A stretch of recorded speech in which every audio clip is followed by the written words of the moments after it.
everyone, welcome back. After such a long time, I'm back, and today we're going to start a new chapter of biology that's enzyme. आज हम enzymes के बारे में पढ़ेंगे. Enzymes क्या होता है? It's going to be a one shot video. तो अब सब कुछ एक ही वीडियो में हम लोग देख लेंगे. बट जितने भी MCQs हैं, important questions हैं इस चैप्टर के हवाले से, that we'll be doing in a separate video. तो आज हम जितनी भी ज़रूरी चीज़ें हैं, एक्टिव साइट क्या होती है, इनहिबिटर्स, activators, जो भी हर चीज़ you'll get in just one video.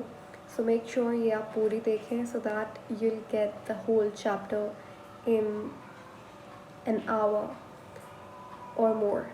तो let's start. पहले ये समझना important है, हम लोग बहुत ज़ीरो से start करेंगे so that everybody can understand. So we'll start from scratch. पहले तो एंजाइम होता क्या है वो जानना बहुत important है. शुरू करता है. एंजाइम, ये जो पिक्चर आपको अभी देख रही है ये बहुत लोगों को समझ में आ गई होगी, बहुत लोगों को नहीं आई होगी. जिनको नहीं आई इट्स ओके, थोड़ी देर बाद सबको समझ में आ जाएगा कि एक्टिव साइट क्या होती है या फिर सबस्ट्रेट क्या होता है. ठीक है, तो पहले तो एंजाइम के बारे में बहुत छोटी बात है, वो आपको जानना इम्पोर्टेंट है. देखो, सबसे पहले तो एक केमिकल रिएक्शन होता है. ठीक है, चाहे केमिस्ट्री के अंदर हो, बायो के अंदर हो, कुछ भी हो, लिविंग ऑर्गेनिज्म के अंदर एक केमिकल रिएक्शन होता है. ठीक है, A+B मिलके क्या बना रहा है, C बना रहा है. और ये पर्टिकुलर रिएक्शन जो है वो 20 मिनट्स ले रहा है. ठीक है, और हमें अब इस रिएक्शन का टाइम रिड्यूस करना है. मुझे ये रिएक्शन 20 मिनट से लेके आना है 5 मिनट पे. ठीक है, मैं चाहती हूँ ये रिएक्शन जो है वो 20 मिनट के बजाय 5 मिनट्स के अंदर कंप्लीट हो जाए. तो यहाँ पर काम आएगा एंजाइम. ठीक है, तो कोई भी चीज़ जो कि रिएक्शन को तेज़ कर देती है, फास्ट कर देती है, उसे कहते हैं कैटलिस्ट. और एंजाइम क्योंकि हमारी बॉडी के अंदर ऐसा कैटलिस्ट इस्तेमाल होता है, इसलिए इसे कहते हैं बायोलॉजिकल कैटलिस्ट. ठीक है, बायोलॉजिकल कैटलिस्ट जो कि हमारी बॉडी के अंदर कोई भी रिएक्शन हो रहा है उसकी स्पीड को इन्हांस कर रहा है. ठीक है, आप केमिकल रिएक्शन भी लिख सकते हो या फिर मेटाबॉलिक रिएक्शन या मेटाबॉलिक एक्टिविटी भी लिख सकते हो. लिविंग ऑर्गेनिज्म के अंदर कोई भी रिएक्शन हो रहा है उसे मेटाबॉलिक एक्टिविटी या मेटाबॉलिक रिएक्शन कहेंगे. मेटाबॉलिक रिएक्शन दो कैटेगरीज के अंदर डिवाइड होता है, उसे कहते हैं anabolic reaction and catabolic reaction. ये चीज़ें बहुत बेसिक है. तो एनाबॉलिक क्या होता है, जहाँ पे चीज़ें बन रही हैं, नई चीज़ बन रही. कैटाबॉलिक क्या होता है, जहाँ पे चीज़ें टूट के नई एक डिफरेंट चीज़ बन रही है. ठीक है, चलो अब हम बात करेंगे एंजाइम की प्रॉपर्टीज़ के बारे में. देखो, एंजाइम का काम सिर्फ रिएक्शन की स्पीड बढ़ाना नहीं होता. अब यही रिएक्शन का एग्जांपल ले लेते हैं. इस रिएक्शन, चलो स्पीड तो हमने बढ़ा दी, 5 मिनट हो गया, लेकिन ये रिएक्शन जो है, फॉर एग्जांपल 5 ATP खर्च हो रहे थे मेरे इस रिएक्शन को करने के लिए. सिर्फ एक मॉलिक्यूल बन रहा है C. ठीक है, एक मॉलिक्यूल बन रहा है प्रोडक्ट का, लेकिन मुझे तो 100 मॉलिक्यूल्स चाहिए. अब क्योंकि एक C बनाने के लिए मुझे 5 ATP लग रहे हैं, तो अगर ये रिएक्शन मैं 100 टाइम्स रिपीट करूँ तो मुझे 500 ATPs खर्च करने होंगे. तो ये जस्ट एग्जांपल है, ऐसा कुछ भी नहीं होता. तो मतलब एक रिएक्शन के लिए 500 ATP हमारी बॉडी के लिए बड़ा इम्पॉर्टेंट है और एनर्जी करेंसी आखिरकार हमारी बॉडी के लिए. तो हम लोग एक रिएक्शन के लिए 500 ATP बिल्कुल भी नहीं स्पेंड कर सकते. तो यहाँ पे भी एंजाइम जो है वो एक हीरो की तरह काम करता है. एंजाइम क्या करता है, किसी भी रिएक्शन को शुरू करने के लिए जो ATP, जो एनर्जी चाहिए होती है वो ATP में चाहिए होती है. भी 5 ATP क्यों चाहिए, वो इसलिए चाहिए क्योंकि रिएक्शन को शुरू करना है. ठीक है, तो वो एनर्जी जो कि रिएक्शन को शुरू करने के लिए चाहिए होती है, उस एनर्जी को कहते हैं एक्टिवेशन एनर्जी. इस एनर्जी को हम लोग आगे चल के डिटेल के अंदर पढ़ेंगे, लेकिन अभी के लिए इतना समझ लो कि जो एनर्जी एक रिएक्शन को स्टार्ट करने के लिए चाहिए उसे एक्टिवेशन एनर्जी कहते हैं. ठीक है, अब यहाँ पे 5 ATP एक्टिवेशन एनर्जी के तौर पे हम इस रिएक्शन में दे रहे थे. 5 ATP मैं नहीं स्पेंड कर सकती, तो इसको मुझे 1 ATP करना है. तो यहाँ पे भी एंजाइम काम आएगा. एंजाइम क्या करता है, एक्टिवेशन एनर्जी को कम करता है. तो एंजाइम का दूसरा काम क्या है, it reduces the activation energy. ठीक है। उसके बाद एंजाइम, जब आप एंजाइम की बहुत इम्पॉर्टेंट चीज़ें एमसीक्यूज़ के हवाले से इम्पॉर्टेंट क्वेश्चन है। तो देखो एंजाइम का अगर आप लिटरल मतलब जानो तो एन यानी कि इनसाइड, जाइम इज़ फॉर ईस्ट, ठीक है।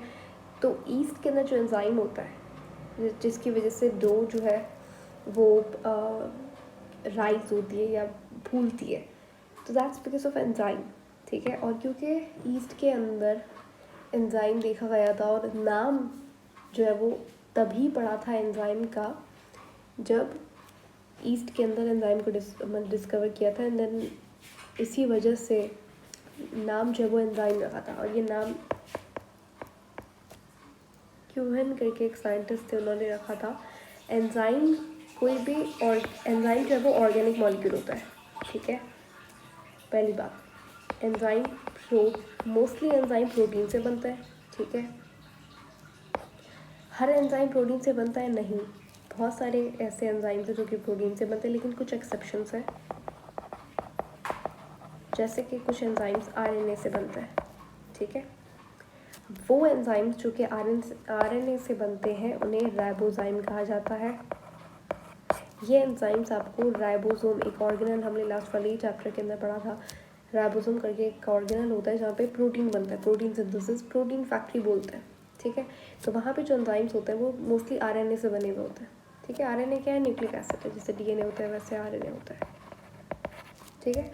तो कुछ एक्सेप्शन है, यानी कि ऑलमोस्ट देखो समझ लो जैसे मेरे पास 100 एंजाइम्स है, उसमें 98 जो है वो प्रोटीन से बने हुए हैं, और 2 enzymes are made up from RNA. Clear? अच्छा, उसके बाद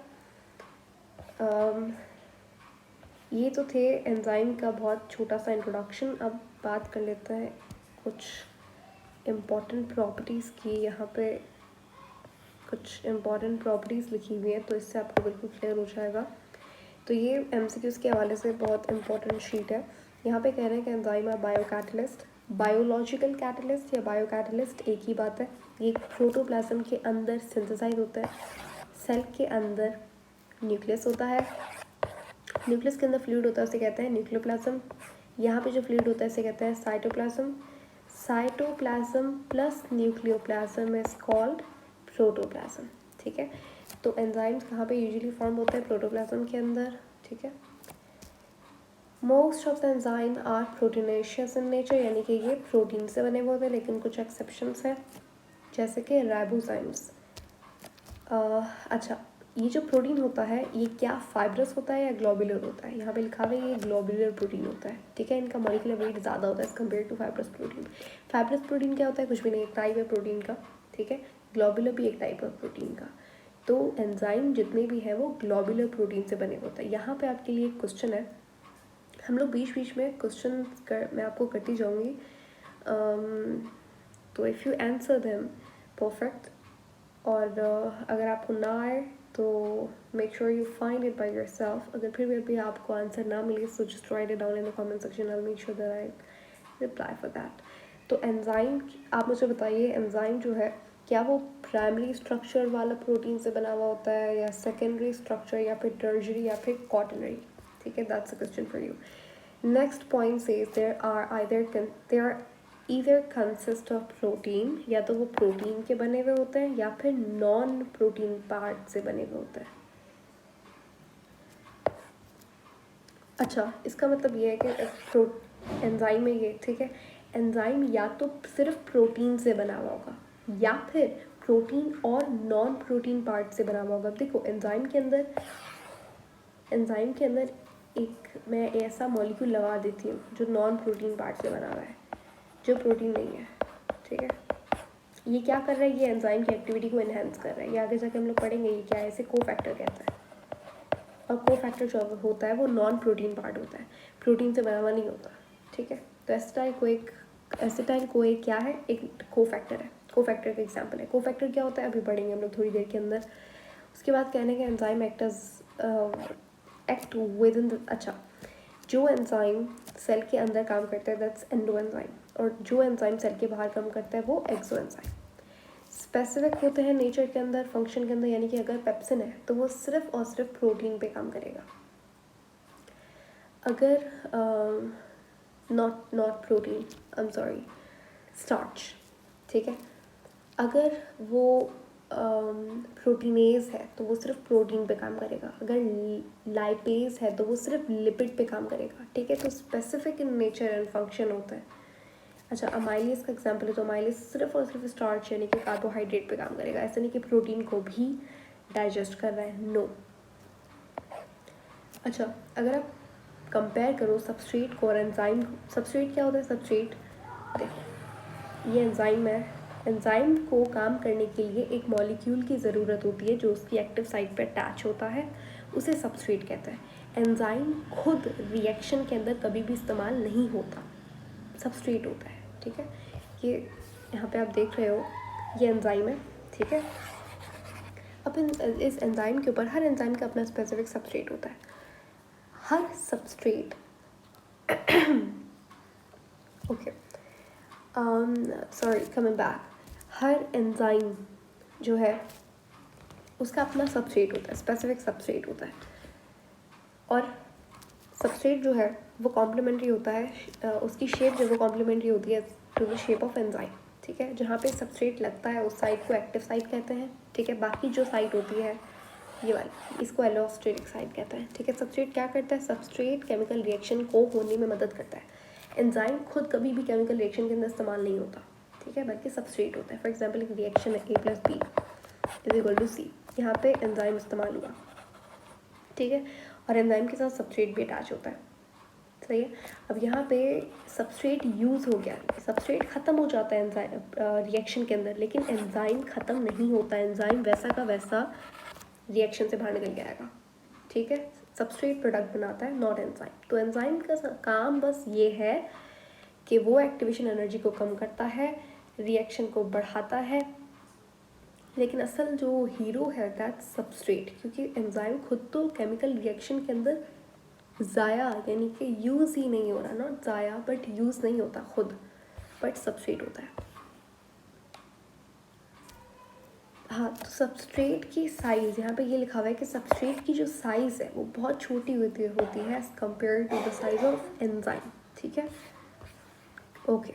उसके बाद कह रहे हैं कि they have particular sites to react with substrate. These sites are called active sites, यानी कि जहाँ पे सबस्ट्रेट लगता है उस जगह को एक्टिव साइट कहते हैं। Enzyme activity can be accelerated by certain ions or salts called activators. देखो, एंजाइम जो है उसकी एक्टिविटी या तो आप बढ़ा सकते हो, एनहांस कर सकते हो, या तो इनहिबिट कर सकते हो, कम कर सकते हो। जो मॉलिक्यूल एंजाइम की एक्टिविटी को बढ़ाएंगे उन्हें एक्टिवेटर्स कहा जाता है या कोफैक्टर कहा जाता है। बेसिकली एक्टिवेटर जो है वो एक टाइप है कोफैक्टर का, आगे जाके आपको बिल्कुल क्लियर हो जाएगा क्या होता है इनका सीन, बट अभी के लिए इतना समझ लीजिए कि कोफैक्टर क्या होता है या फिर एक्टिवेटर क्या होता है, जो कि एंजाइम की एक्टिविटी को बढ़ाए, और जो एंजाइम की एक्टिविटी को कम करता है उसे इनहिबिटर कहते हैं, ठीक है। उसके बाद अब ये जो एक्टिवेटर इसके एग्जांपल दिए हुए ये सारे आयंस हैं,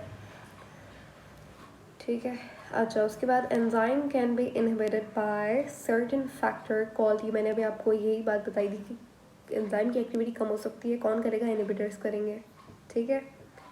अब ये इनहिबिटर्स मॉलिक्यूल्स तो होते हैं, ठीक है, लेकिन उसके साथ साथ substrate concentration, enzyme concentration, pH और टेम्परेचर भी एज अ इनहिबिटर काम करता है, क्योंकि एंजाइम जो है वो बहुत स्पेसिफिक होता है, बहुत सेंसिटिव होता है टूवर्ड एवरीथिंग, चाहे वो टेम्परेचर हो या पीएच हो। For example